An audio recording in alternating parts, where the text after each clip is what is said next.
For the third and final round on the 4th of July, Scott Rohrer started the day with a solid lead. His playing partners for the day, Peter Condon of Washington, was 7 strokes back, and Thomas Cleek of Missouri was 8 strokes back. Tyler Lagasse was also 8 strokes back and started on hole 2, just 1 hole in front of Scott in the shotgun start. All the golfers were strong off the tee from the beginning, and early on it was Scott's strength as it had been for most of the 3-day tournament. The greens seemed to be playing even tougher on this final day, as it had been mostly dry and sunny on day 2, and it was a very clear and sunny day right from the start of today. It showed, as Scott and his partners struggled with putting on the first green, and it continued for Scott for the first 8 holes. It showed in his scores as he started double bogey, bogey, bogey on the first 3 holes and was 5 over as he waited to tee off on the par 3 9th hole with Tyler putting for birdie on the green of the same hole. Tyler came out on fire, playing aggressive and with confidence, and he was even through his first 7 holes with a birdie on 4 to offset his bogey on 2.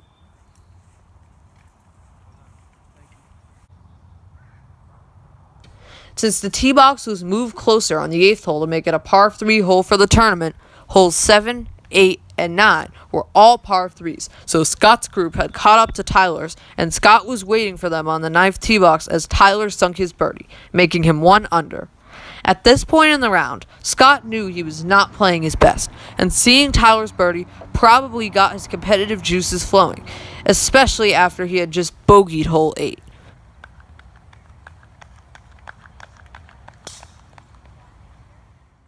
Scott then hit his tee shot on the 9th green, putting him about 5 feet away from the hole.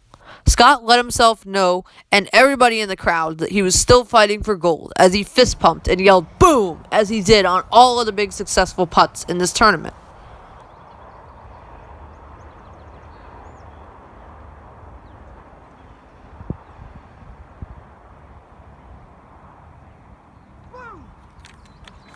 That was the start of a tournament-clinching stretch from holes 9 through 16.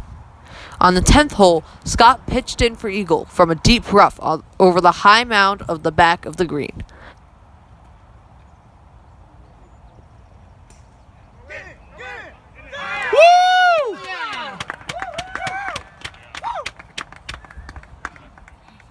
Scott was so far away from the hole that we could only capture the ball popping up in the air and rolling into the hole as you heard Scott and then the crowd roar. At that point, it was clear it was going to be Scott's day to win gold for the 3rd straight Special Olympics USA Games. After the very exciting and momentum-changing 9th and 10th holes, Scott only had 2 bogeys for the rest of the day. He finished the last 4 holes with birdies on 15 and 16.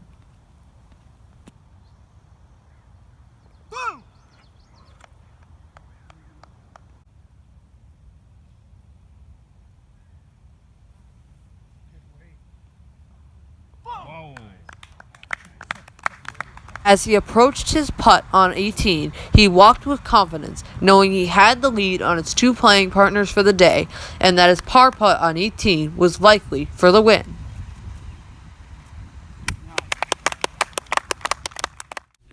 I watched Scott beam with pride as he spoke to Jen Latta of ESPN first. He wanted to give me the first interview, but I was happy to wait, watch, and learn as Jen, with her producer Josh Ferensky and the ESPN camera crew, conducted their interview for the station's Special Olympic coverage. Jen pointed Scott in my direction after her interview was finished, and he was happy to speak to me. And go. This is Andrew Roberts, the Flutie Fellow of Boston Sports Mania, here at Will's Run, 18th hole with Scott Rohrer. So, Scott, you went 5 under in holes 9 through 16, including an eagle on 10. Did you feel the momentum swing? Yeah, I did. I felt the momentum, and it was pretty comfortable. Very comfortable. Now, how does it feel to win 3 straight USA Games gold? It is awesome. It feels nothing better than awesome. I can't wait to win another, maybe. Who knows? Heard you might be at the World Games next year. Yeah. And were you surprised after eagling with on 10 and you didn't even have a putt? No, I was very surprised when I went in. There's nothing better than a big old surprise to kind of throw it back in my favor. So yeah. And how does it feel being followed around by a 14-year-old reporter over the last few days? It feels awesome. It is truly awesome. I can't thank you guys enough. All right, this is Flutie Fellow Andrew Roberts of Boston Sports Mania signing off. Tyler Lagasse had won silver for the third straight Special Olympic USA Games, 6 strokes behind his friend and first-round partner Scott Rohrer. Scott's finish was too strong for Tyler to catch up. Tyler was still all smiles because he loves the game and he gave it his best effort to go for gold. I met with him after his round was over. This is Flutie Fellow Andrew Roberts of Boston Sports Mania, and I am here at Will's Run with Tyler Lagasse. So Tyler, how did you feel about your putting today? Actually, I'm a little bit frustrated that I couldn't make more putts, although I did make a couple of birdie putts, which is a silver lining to this whole day. In fact, I was off to a very good start. I felt more relaxed on the green before, and obviously it really helped my score. You were 1 under on holes 2 through 9. That showed some of your best putting right there. And yeah, I know. Both of your best rounds were with these pants. Have they brought you luck in the past? I wore some crazy pants, like white pants with purple and green striping around. But at the time when I shot a 70 at my home course in Westford called Nanasset Lake, and of course I beat the field that day, and I figured my play translate to these pants. Yeah. And how does it feel being followed around by a 14-year-old reporter over the last 3 days? I don't care. I could be followed by a 90-year-old reporter for all I care. I don't care. This is Andrew Roberts, the Flutie Fellow, signing off. I had an unbelievable week with Scott and Tyler. Without them and the Doug Flutie Jr. Foundation for Autism, who sponsored all 3 of us, none of the experiences I had would have been possible. I started my journey in Seattle with a tour of Eagles Talon, where Tyler and Scott would battle it out with the other Olympians for 3 straight days. My tour included the Hole 3 green, known for its beautiful view of Mount Rainier. It was too overcast to see the mountain that first day, but over the next several days while following the games, the sky cleared up and Mount Rainier slowly came into view. My week kind of went the same way, as I came in the week unclear on what I would do and how it would come together. But in the end, each day I grew as a reporter and as a person by looking up to Tyler and Scott as I learned of their stories and how much they had achieved by working so hard. Over the week, I had time with Deborah Horn of KIRO-TV, who put my dad and I on the air. I got to cheer the athletes at Husky Stadium on for an unbelievable opening ceremony. That same day, I got the chance to visit the Space Needle in Seattle Center.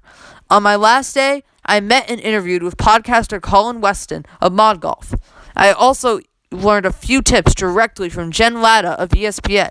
But this trip was all about the inspirational athletes I saw at the opening ceremonies, and especially about Tyler and Scott, because they were why I was in Seattle. To me, it was fitting that on the last day, as Scott and I reached the 3rd hole for the last time, that Mount Rainier was visible for the first time all week. These golfers had reached yet another summit, and I got to share the experience with them. They have inspired me and many others to keep pushing to be the best you can be. Behind the scenes, this trip was not easy for me, and at times I got very frustrated when things did not go as I expected. However, just like for Tyler and Scott on the golf course, I was able to find focus on camera. Now I know I have to keep working to improve my skills to be the best me I can be. With this life-changing opportunity to be a Flutie Fellow covering such an exciting national event and travel to Seattle for the first time, I am one step closer to reaching my goal to become a professional sports broadcaster.